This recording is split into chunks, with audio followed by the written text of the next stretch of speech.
बिस्मिल्लाहिर्रहमानिर्रहीम। अस्सलाम वालेकुम। स्पोर्ट्स मैगजीन के साथ राजा असद अली खान हाजिर है। प्रोग्राम के प्रोड्यूसर हैं शाहरुख फखर, जबकि मुंतज़िम आला है मोहतरमा नज़ाकत शकीला। आपके इल्म में है कि ऑस्ट्रेलिया की टीम एक कामयाब दौरे के बाद पाकिस्तान से रवाना हो चुकी है, अपने मुल्क पहुंच चुके हैं। ये टूर जो पुराने या नए लोग हैं, इसके बारे में उनकी ये मुतफ़क्का राय है कि ये बहुत कामयाब टूर्स में से एक रहा है। हमें कुछ चैलेंजेस दरपेश थे सिक्योरिटी के नुक्ता निगाह से, फिर कोविड के प्रोटोकॉल्स भी थे। बहरहाल ये सब कुछ बतरीके एहसन हुआ। अच्छी बात ये थी कि जो ऑस्ट्रेलियन है, unlike there past recent past या आप कह सकते हैं कि जो डिस्टेंस पास्ट है, इन्होंने मिसाली स्पोर्ट्समैन स्पिरिट का मुजाहरा किया और बेहतरीन खेल पेश किया।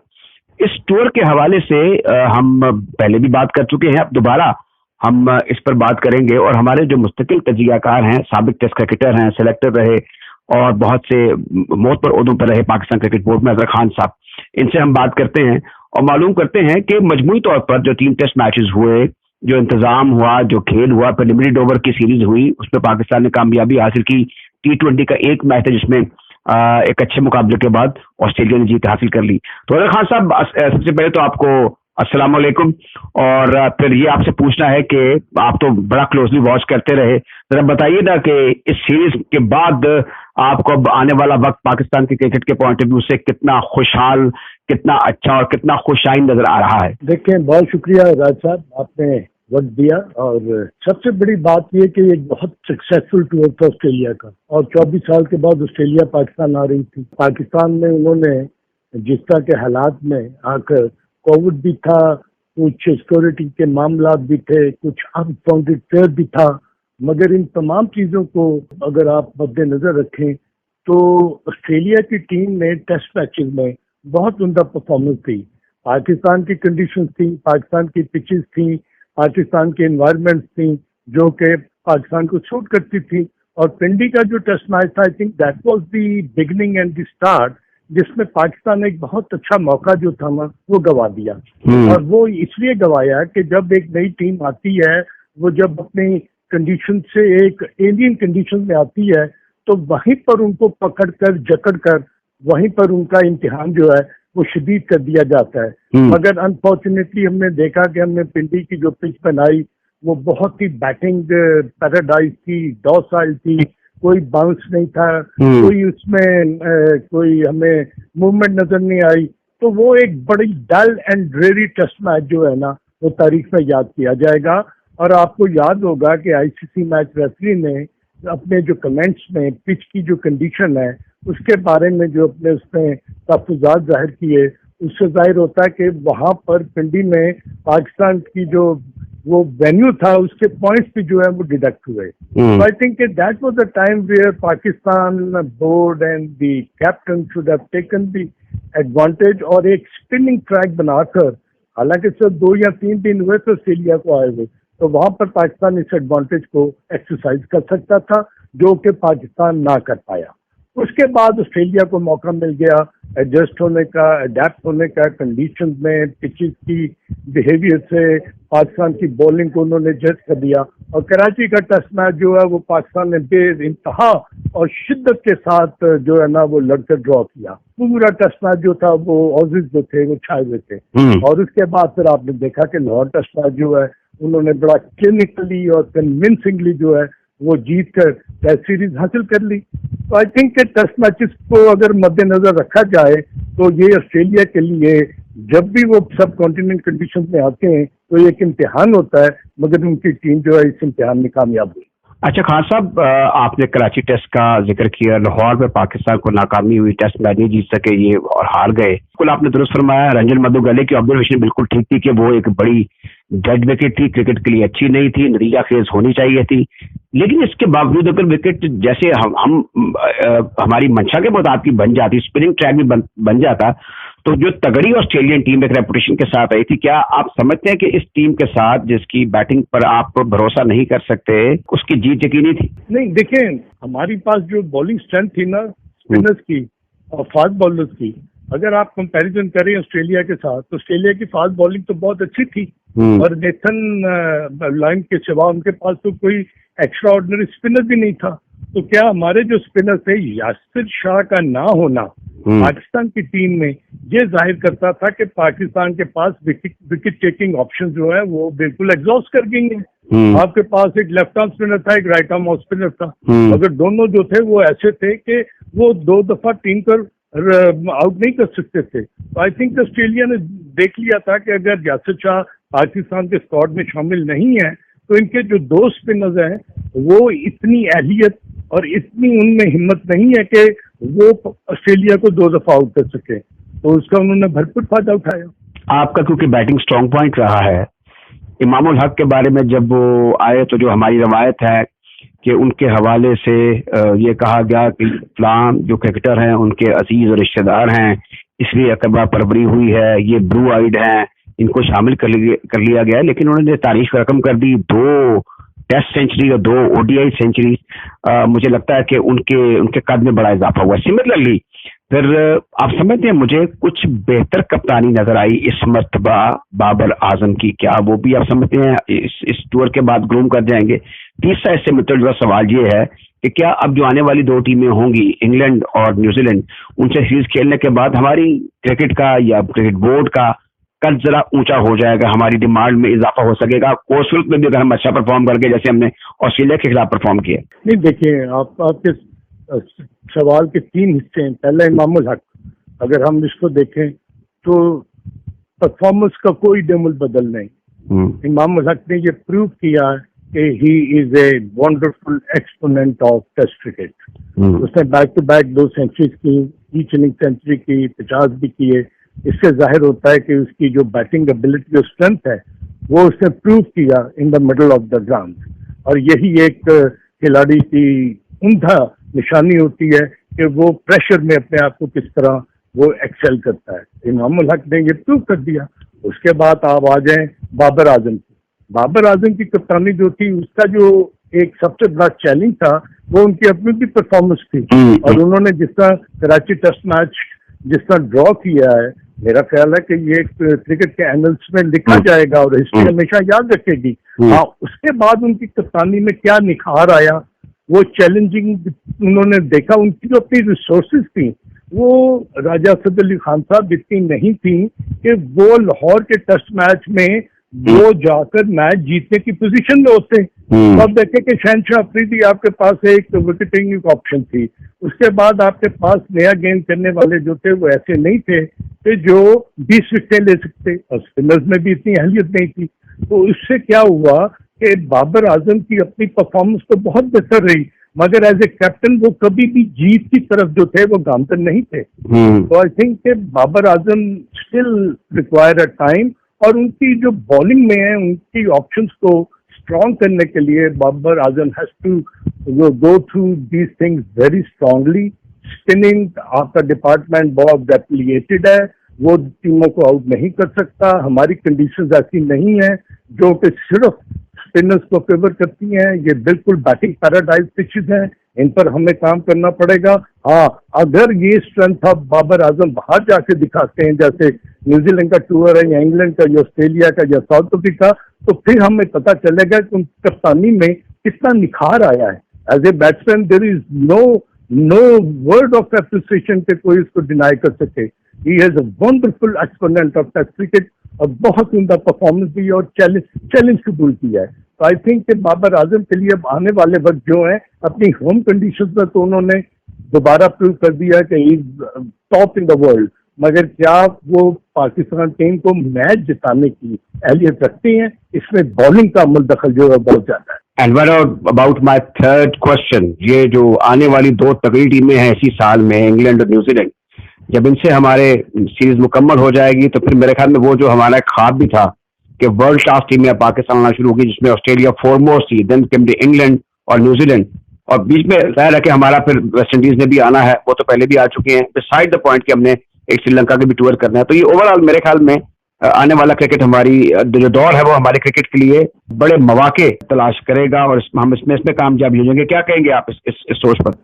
नहीं, आपकी बात बिल्कुल ठीक है। देखें, इंग्लैंड की टीम जो है ना वो लेटली रही है, वो वेस्ट इंडीज से भी सीरीज हार चुके हैं, ऑस्ट्रेलिया बड़ी बुरी तरह हार कर आए थे, और उनकी जो बैटिंग और बॉलिंग स्ट्रेंथ है और जो कैप्टनसी है, नो डाउट जो रूट जो है वो is an very good player और परफॉर्म भी करे, मगर उनकी कैप्टनसी जो है वो उनसे कॉम्प्लीमेंट नहीं करती। तो उसकी वजह से आई डोंट थिंक सो कि इंग्लैंड एक ऐसा स्ट्रॉन्ग जो टीम है वो पाकिस्तान को बहुत ज्यादा मुश्किल पेश कर सकती है। हाँ, न्यूजीलैंड को मैं कह सकता हूँ कि वो एक ऐसी टीम है जो कि आप सरप्राइज कर सकती है।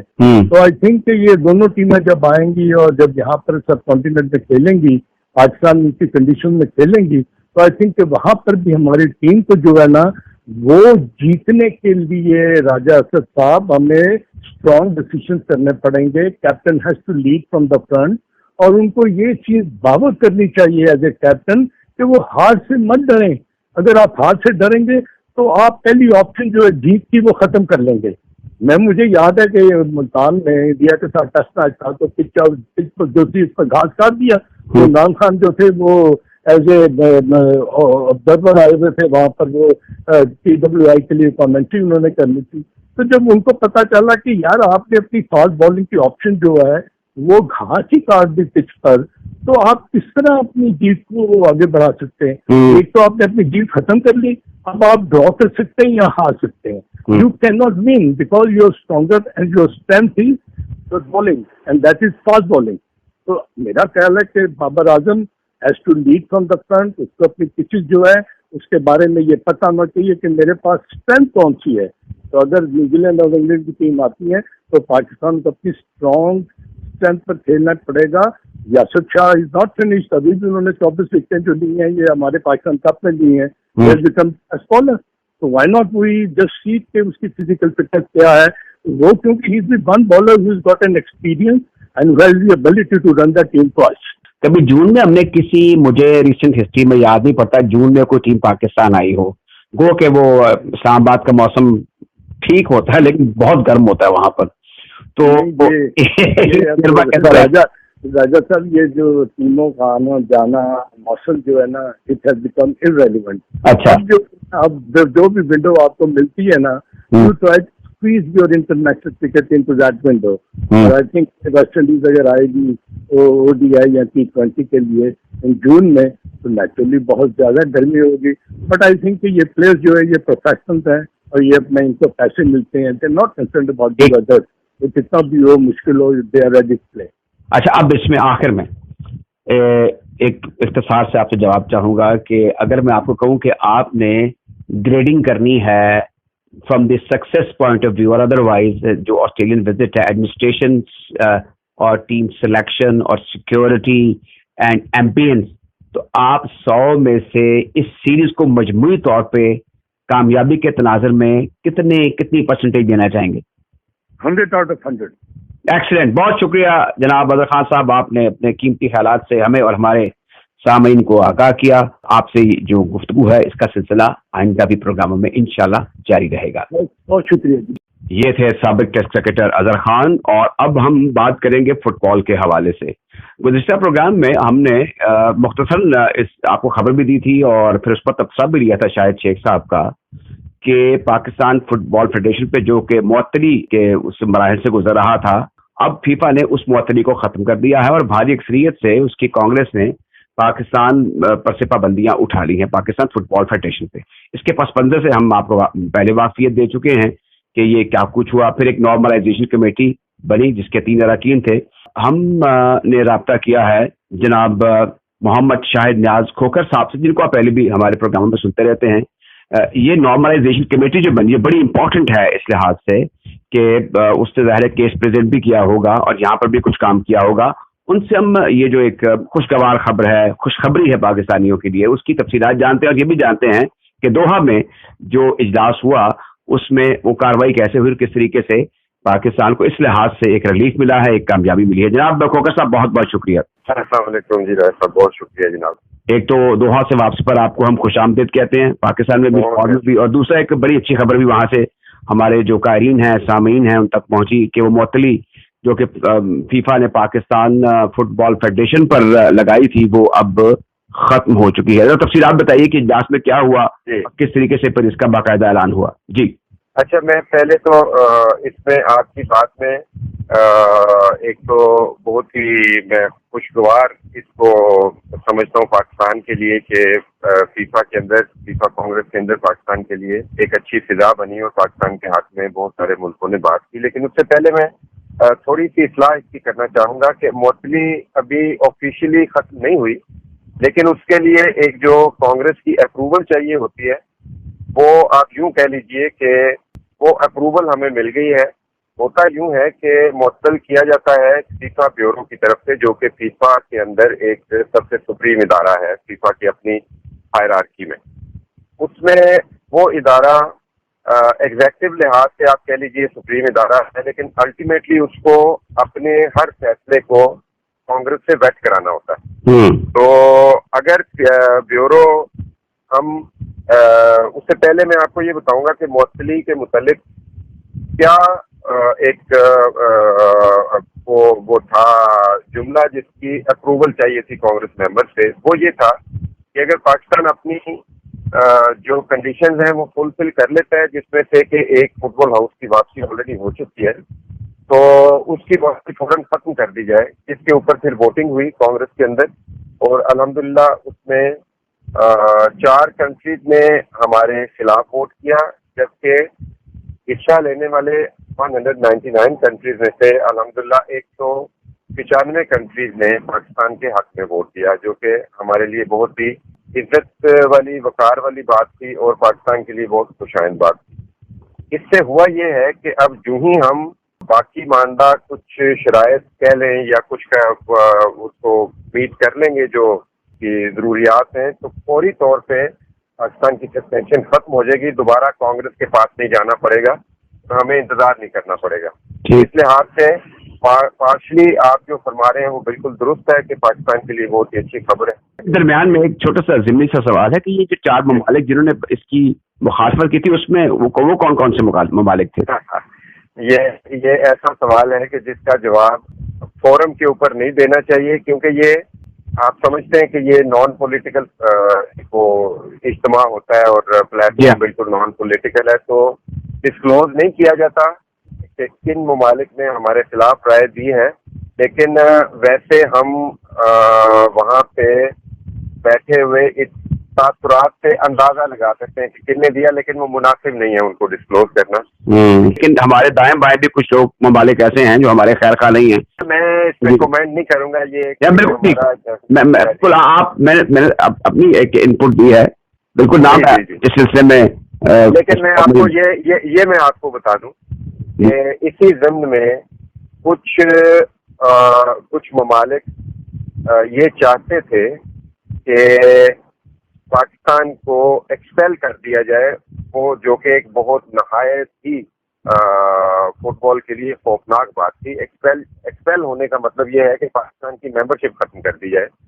इस कांग्रेस में नहीं, इससे पहले एक दफा ये एफर्ट्स हो चुकी हैं कि पाकिस्तान के इसके हालात को बहाना बना के पाकिस्तान की मेंबरशिप ही खत्म कर दी जाए, जो कि पाकिस्तान के फुटबॉल के हलकों के लिए बहुत ही नाकाबिले बर्दाश्त बात होती। अच्छा, इसमें ये बताइए, ये बड़ा अच्छा कि आपने सवाल उठाया। वो लोग जो इस सूरत हाल के जिम्मेदार हैं उन तक भी ये बात पहुंचनी चाहिए। ये तो आप कह रहे हैं कि मेंबरशिप खत्म की जाए, क्या ये तो अगर तो फीफा के जो ऑफिस बेरर हैं उनमें से किसी की ये मूव थी जो हमारे यहाँ नजर आ रहा था, फिर तो हम इसको कहते हैं कि ठीक है। लेकिन कुछ लॉबीज भी काम कर रही हैं जो कि पाकिस्तान की खैर खा नहीं है, वो बड़ी मुनज़्ज़म है और वो इस में हम वक्त राउंड द ईयर किसी न किसी फोरम पर कुछ ना कुछ पाकिस्तान के बारे में करती रहती है। ठीक है, यहाँ पर मुदाखलत थी, धड़ाबंदी थी, दुनिया में बहुत सी जगहों पर ऐसी हो रही हैं बातें। लेकिन एक 22 करोड़ जो बड़ी टैलेंटेड नेशन है उसको कहना कि हम आपके उन जो खेलने वाले जो इंडिजिनस हैं, जो इंडिपेंडेंट क्लब्स हैं, उन पर उनका ये कर्तन लगा रहे हैं, ये कुछ थोड़ा सा देखा में सख्त होता। बहुत अच्छा हुआ ये सब कुछ जो कुछ हुआ। तो जरा ये बताइए ना कि यहाँ पर जो नॉर्मलाइजेशन कमेटी है इसने केस मेकिंग के हवाले से क्या कुछ किया और क्या उनको इनपुट दी जिससे ये बड़ा फैसला जो हमारे हाथ आया? जी, मैं जरूर बिल्कुल आपको ये बताना चाहूंगा कि आप समझ सकते हैं कि फीफा दुनिया का सबसे बड़ा फोरम है इस लिहाज से कि यूएनओ के 193 मेंबर कंट्रीज हैं। जबकि फीफा के रुकन ममालिक की तादाद 211 है। तो इससे आप अंदाजा लगा लीजिए उसकी वुसअत का। अब 211 ममालिक से आपने अपनी लॉबिंग करनी है, आपने सिफारती कोशिशें करनी है, आपने वो एक डिप्लोमेसी का माहौल बनाना है, तो उसके लिए कितनी एफर्ट चाहिए होंगी। जो इदारे खुशहाल होते हैं, जिसका बराह रास्त हुकूमत के मातहत नहीं होते, वहाँ पर फिर दखल दर माकूलात भी होते हैं। अफसोस से कहना पड़ता है कि वसाइल का, इमारत का और माली जो उसकी हैसियत होती है, उससे नाजायज फायदा उठाने वाले लोग भी मौजूद होते हैं। इस वक्त पाकिस्तान फुटबॉल फेडरेशन की जो माली हैसियत है या हालत है वो तसल्ली बख्श है। और क्या इस पाबंदी के मुअत्तली खत्म होने के बाद जो ग्रांट मिलती है गवर्निंग जो एक इदारा है फीफा, उससे फुटबॉल फेडरेशन को, वो जारी हो जाएगी? जी, वो फौरन जारी हो जाएगी जी। मैं आपको आपके वसातत से बताता चलूं कि बेतहाशा फंड हैं, ऑलमोस्ट 10.6 मिलियन डॉलर वो पाकिस्तान की वो ग्रांट्स हैं जो नॉर्मलाइजेशन कमेटी के हवाले से पाकिस्तान को मिल सकती हैं। और समझ लीजिए कि वो हमारी अमानत फीफा के पास पड़ी हुई है। वो ड्यू है पाकिस्तान में आने के लिए। उसके अलावा हमारे यहाँ पे बैंक्स में इतने वसाइल मौजूद हैं कि जिससे हम फुटबॉल को एक रनिंग के अंदर ले आएंगे, लेकिन अनफॉर्चुनेटली अभी तक हमें बैंक्स का कंट्रोल नहीं मिल सका। और यही वो आखिरी कंडीशन है जिसको हम मीट करेंगे तो पाकिस्तान की सस्पेंशन खत्म हो जाएगी। तो फिर जो आपका फीफा का ऑफिस है, उसके जो रनिंग एक्सपेंसेस हैं, जो ऑपरेशनल कॉस्ट है, वो कैसे पूरी हो रही है? वो अभी तो हम अपनी जाती जेब से कर रहे हैं जी। अच्छा। और जो नॉर्मलाइजेशन कमेटी है वो अपनी जाती जेब से कर रही है। और उसमें हमें कोई यानी इस तरह नहीं है कि कोई हम उसको कोई मजबूरी या बहुत बड़ा बोझ कि जो बैंक के अकाउंट फ्रीज हुए वो एक तरीके कार के तहत फ्रीज होते हैं। आया इस तरीके कार के तहत वो फ्रीज हुए थे। अब आप क्योंकि नॉर्मलाइजेशन कमेटी खुद मुख्तार है, इख्तियार है, हुकूमत इसको मान रही है, फीफा इसको मान रही है, तो क्या अब वो ऑपरेशनल हो जाने चाहिए? मेरे ख्याल में बिल्कुल हो जाने चाहिए। सिर्फ उसमें एक और पहलू है, वो है हमारे मामलात अदालत के अंदर भी हैं। मैं तफसील में जाऊंगा तो बात बहुत लंबी और गैर दिलचस्प हो जाएगी, लेकिन आप यूँ समझ लीजिए। नहीं, अभी तक बड़ी दिलचस्प है। इसके बाद अगर मैं मजीद को उल्टे सीधे सवाल करूंगा तो वो गैर दिलचस्प हो जाएगी। तो बस आप यूँ समझ लीजिए कि अदालत के अंदर कुछ मामलात हैं जो हाल तलब हैं, जिसके लिए हम पूरी कोशिश कर रहे हैं। और मुअज़्ज़ज़ अदालत से भी हम ये दरख्वास्त कर चुके हैं, बाकायदा तौर पे, बाज़ाब्ता तौर पे भी तहरीरी दरख्वास्त के वो हमारे मामलात को रोजाना की बुनियाद पे सुने और जल्द अज जल्द उसका फैसला करें। क्योंकि हम कई दफा हम निजी गुफ्तगू में मैं और आप ये डिस्कस करते हैं कि पाकिस्तान के अंदर फुटबॉलर्स की 70 लाख के करीब तादाद है जो फुटबॉल से मैंने असल में ये सारी तमहीद बांधी थी खोखर साहब, शायद नवाज खोखर साहब, वो इसलिए थी कि मैं आपसे ये सवाल कर सकूं कि अब फुटबॉल की सरगर्मियां शुरू हो जानी चाहिए, क्लब से लेकर कौमी सतह पर आपके मुकाबले हो जाने। बिल्कुल। और उसके लिए जाहिर है कि वो कहते हैं ना, money makes the man go. जी, बिल्कुल ऐसा ही है। बिल्कुल आप दुरुस्त फरमा रहे हैं। हम बड़ी शिद्दत से मुंतज़िर हैं और इंशाअल्लाह एक्टिविटीज के लिहाज से बहुत हमारा भरपूर साल होगा। जो ही हम ये शुरू करते हैं, हमारे बैंक हमारे अकाउंट हमारे आ जाते हैं कस्टडी में और ग्रांट हमें फीफा की जो है वो वेटिंग। इनफैक्ट सारी दुनिया मुंतज़िर है। आपको मैं बता नहीं सकता कि हमने जब दुनिया के साथ इंटरेक्ट हमने किया, लॉबिंग की, पाकिस्तान के लिए हिमायत हासिल करने की कोशिश की, तो अनगिनत कंट्रीज जिनमें वेस्ट के ममालिक भी, इवन लेटविया, उसके बाद अर्जेंटाइन, उसके बाद अरब ममालिक बहुत सारे, अमान, कतर, फिर हमारे रीजन के बहुत सारे ममालिक, बांग्लादेश, श्रीलंका, ये अनगिनत ममालिक। मेरे ख्याल में आपका फुटबॉल फेडरेशन की एक नाम और उसका पाकिस्तान का नाम अपनी जगह, लेकिन जो हालिया ऑस्ट्रेलिया के खिलाफ क्रिकेट सीरीज हुई है, जो ये टेलीवाइज हुई है, बड़े मेरे ख्याल में इसका भी असर पड़ेगा कि ऑस्ट्रेलिया आई हुई है और इतने अच्छे इंतजाम करें। जो इंतजाम करना है किसी इवेंट का, बड़े इवेंट का, ये कोई आसान काम नहीं होता, ऐसे बड़ी नेक काम ही और इदारे की। अच्छा, अब आखिर में एक सवाल ये बताइए, जवाब दीजिए, बड़ा पर्टिनेंट क्वेश्चन है कि फुटबॉल फेडरेशन के जो मामला है जल्द इलेक्टेड बॉडी को कब मुंतकिल कर दिए जाएंगे? देखिए, जो इंतखाबी अमल है वो हमारे कॉन्स्टिट्यूशन के मुताबिक 8 माह, 7.5 से 8 माह उसमें लगते हैं। और उसको हम स्क्वीज करने की कोशिश करेंगे तो लोग अदालतों में चले जाएंगे, वो गैर आईनी हो जाएगा। और हमारे जो फुटबॉल के इलेक्शंस हैं वो उसके अंदर सिर्फ टॉप लेवल के इलेक्शन नहीं होते, क्लब की स्क्रूटनी से लेके और पीएफएफ के आखिरी मरहले के इंतखाबात तक वो मुकम्मल तौर पे 7.5 से 8 माह लगते हैं। तो एक तो ये बात हो गई। उसके बाद वो शुरू कब होंगे? शुरू उस वक्त होंगे जिस वक्त हमारे सस्पेंशन खत्म हो चुकी होगी। तो उसके बाद पहला ऐलान जो होगा वो इंशाल्लाह एक्टिविटीज के साथ ये होगा कि इलेक्शन का प्रोसेस शुरू कर दिया जाएगा। और जिन इलेक्शन खत्म होंगे तो फिर हम पाबंद हैं कि हम 1 महीने के अंदर हम इलेक्टेड बॉडी को इक़्तिदार मुंतकिल करने के पाबंद हैं। यही जो स्पोर्ट्स में भी जमहूरियत की ये स्पिरिट है कि इलेक्टेड बॉडीज को जो है, जो लोग हैं जी। उनको नज़्म नस्र जो है सौंप दिया जाए।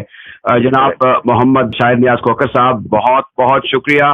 ये थे शाहिद नियाज खोखर जो कि फुटबॉल के हवाले से जो नॉर्मलाइजेशन कमेटी बनी है उसके एक मेंबर थे, उनसे हम गुफ्तगू कर रहे थे। और अब हम हॉकी की तरफ चलते हैं। हॉकी की खबरें जरा कम आती हैं, हमारे दिल के बहुत करीब है हॉकी। पाकिस्तान हॉकी फेडरेशन के जो साबिक मीडिया मैनेजर हैं, हॉकी पर लिखने वाले सहाफ़ी भी हैं, जनाब इजाज चौधरी साहब, इनसे पूछते हैं कि इस खेल के मैदान में हो क्या रहा है, हॉकी में क्या एक्टिविटी हो रही है। आपने पढ़ा होगा, मैंने भी पढ़ा है कि मिस्टर सेगफ्राइड एकमन जो हैं ये हेड कोच के तौर पर पाकिस्तान आ चुके हैं और वो कोचिंग इम्पार्ट कर रहे हैं पाकिस्तानी कोचेज के साथ। जो हमारा टॉप का टैलेंट है, जो यंग टैलेंट है, उसको भी तो तफसीलात जानते हैं हम इजाज चौधरी साहब से। इजाज चौधरी साहब, हॉकी के हवाले से इस वक्त क्या सरगर्मी है और क्या आने वाले मुकाबले हैं, क्या टूर्स हैं, और ये जो हेड कोच आए हैं जिसका मैंने आपको बताया कि सेगफ्राइड एकमन, ये क्या तब्दीली लेकर आ सकते हैं? हाँ जी, इनका अच्छा पोर्टफोलियो है। आपको याद होगा कि पिछली जो एशियन गेम्स हुई थी इसमें जापान ने पहला गोल्ड मेडल जीता था और ये एकमन ही उनके हेड कोच थे, तो ये इनका बड़ा क्रेडिट जाता है। तो पहले ये आपको पता है, ये जो हॉकी फेडरेशन पाकिस्तान के कोचेस के साथ एक्सपेरिमेंट करके नाकामियां करते रहे। फिर वो ऑल्टमैन जो डच कोच को लेकर आए थे, कोई 2017 के 18 में काफी इम्प्रूवमेंट हो रही थी, लेकिन वो फिर इनकी उसके मामला की उसको ये उसके मंथली जो तनख्वाह कह लें आप, वो रेगुलरली नहीं दे रहे थे, तो वो भी छोड़ के चला गया जी। फिर ये वही जो है ख्वाजा जुनैद जो पिछले कोई 20-22 साल से ऑफ एंड ऑन आता है, उसको लिया, फिर नाकामी हुई। अब ये इसको सेगफ्राइड एकमन को लेकर आए हैं और हार्ड टास्क मास्टर है और इसके अपने भी ताल्लुकात हैं क्योंकि डच है, जाहिर है। तो इसमें जी अगले महीने टूर यूरोप का काफी ब्राइट प्रोस्पेक्ट्स हैं जो पाकिस्तान टीम टॉप टीम से खेलेगी। इसमें हॉलैंड है, बेल्जियम है, स्पेन है और शायद जर्मनी से भी हो जाए। उनसे एक 2 टेस्ट खेलेंगे तो जरा इंटरनेशनल एक्सपोजर अच्छा मिल जाएगा, तो उससे फायदा होगा। फिर एशिया कप है क्योंकि इसी साल, तो वैसे तो एक टाइटल टूर्नामेंट है और उसकी इम्पोर्टेंस इसलिए भी है कि जो टॉप 4 टीमें होंगी उसमें वो फिर क्वालिफाई कर जाएंगी नेक्स्ट वर्ल्ड कप के लिए 2023 में जो इंडिया में होना है जी। तो ये एक अच्छी डेवलपमेंट है। जो टैलेंट का पूल है, आप तो हर ऊपर से लेकर नीचे तक वाकिफ हैं। मुझे इस चीज़ का अंदाजा है कि क्लब हॉकी वो उस लेवल की नहीं रही जो किसी जमाने में एक वो आपके सैपारीना बन चुकी हुई है। जो पूल है प्लेयर्स का, आप समझते हैं वो सफिशिएंट है कि हम कम से कम 2023 के वर्ल्ड कप के लिए क्वालिफाई कर जाएं? हाँ, पूल तो उसी तरह वही जो 12-12 साल 13-13 साल से वो भुट्टा है, जिस तरह वो लोग अभी भी हैं, उनको नहीं मिल रहा। और अब गोल कीपिंग कोच भी लाए हैं बाहर से, तो यहाँ के कोचेस सेटिस्फाइड नहीं थे। पूल ऑफ प्लेयर तो कोई ऐसा नहीं है क्योंकि वो पूल ऑफ प्लेयर आपको पता ना वो डोमेस्टिक स्ट्रक्चर से आता है। जैसे आपने खुद अभी फरमाया कि क्लब हॉकी होती थी, फिर डिपार्टमेंटल टूर्नामेंट, तो आपके सामने ही है, कुछ भी नहीं है किसी भी जगह। वो एकेडमीज हैं, कोई इधर गोजरा में है, लाहौर में है, या इस तरह पॉकेट्स में हो रही है, लेकिन वो कम्पिटिटिव हॉकी नहीं है जिससे सही प्लेयर बनता है। वो तो वही है। अब इसकी ट्रेनिंग से कितना फर्क आता है वो देखना पड़ेगा। पूल ऑफ प्लेयर्स में तो कोई ऐसा अभी कोई नजर नहीं आ रहा, इसकी जो ट्रेनिंग है उससे कितना फर्क पड़ता है, that remains to be seen. जो अहम चीज़ है वो ये है कि हमारी जो स्टैंडिंग है, इंटरनेशनल रैंकिंग है, वो तो बड़ी, हम 15 से भी पीछे चले गए, 18वें नंबर पे इस वक्त हम हैं। तो अब ये जो बड़ी मुझे अच्छा लगा कि आपने कहा कि एक क्वालिफाइड गोल कीपिंग कोच आए हैं और एक हेड कोच हैं मिस्टर सेगफ्राइड एकमन, तो वो अपने कनेक्शन यूज करेंगे, फॉरेन टूर्स होंगे, एक्सपोजर मिलेगा, lot more has to be done, जिसको हम किसी आइंदा प्रोग्राम में डिस्कस करेंगे। अब ये बताइए कि आपको लग रहा है कि ये 2 कोचेज फॉरेन कोचेज आए हैं, इससे कोई हलाशेरी मिलेगी हमारे यंगर फोक को और एक ग्रूमिंग हो सकेगी विद इन 2-3 years? हाँ नहीं, उम्मीद तो रखनी चाहिए, क्योंकि ये लोग जब आते हैं तो फिर ये आपको पता अपने टर्म्स एंड कंडीशन में आते हैं कि जी इंटरफेरेंस नहीं होगी, इलेक्शन में भी फिर ये होता है। बाकी आपको यहाँ पता है लोकल जो होते हैं वो आते किस तरह हैं, फिर they have to make a lot of compromises, तो वो चीज़ें तो हैं। तो इसलिए उम्मीद रखनी चाहिए कि कुछ बेहतरी आएगी, लेकिन ज़ाहिर है आपको you have to have talent, you can't make horses out of donkeys वाली बात है ना। एजाज चौधरी साहब, आज जो आपसे गुफ्तगू करने का मकसद था वो ये था कि कुछ जानना था कि क्या कुछ हो रहा है। हमें सीरीज ऑफ प्रोग्राम्स करने चाहिए। बहरहाल आज के लिए इतना ही। हम बात कर रहे थे अभी सरकर्दा सहाफ़ी और पाकिस्तान हॉकी फेडरेशन के साबिक मीडिया मैनेजर एजाज चौधरी साहब से। इसके साथ ही हमारे आज के प्रोग्राम स्पोर्ट्स मैगजीन का वक्त खत्म होता है। मेज़बान राजा असद अली खान, प्रोग्राम के प्रोड्यूसर शाहरुख फखर और मुस्तमी आला मोहतरमा नज़ा कश्कीला को इजाज़त दीजिए। अल्लाह हाफ़िज़।